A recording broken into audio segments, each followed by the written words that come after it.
Es malkas cirtēs biju reiz, kam cirvis vienmēr asi trīces daļu meitu mīlēju un aicināju līdz.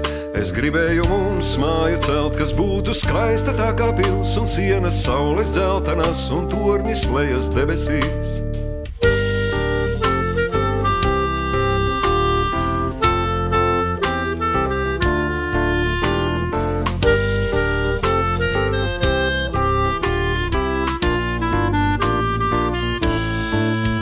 Tāpēc katru rītu es ar cirvi mežā gāju un cirtu kokus resnākos, lai celtu māju.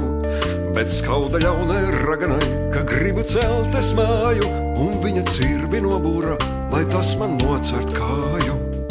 O, meitene, vai tev aizmirsies viss?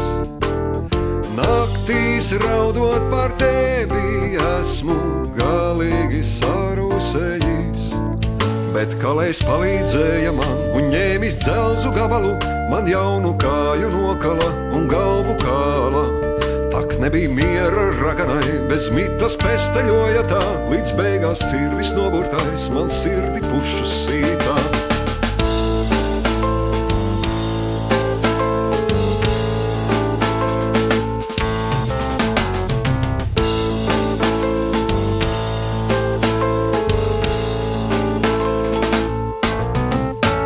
Kalējs sirdi kala tad, kā prata un kā spēja, bet tomēr jaunu sirdi nokalt nemācēja.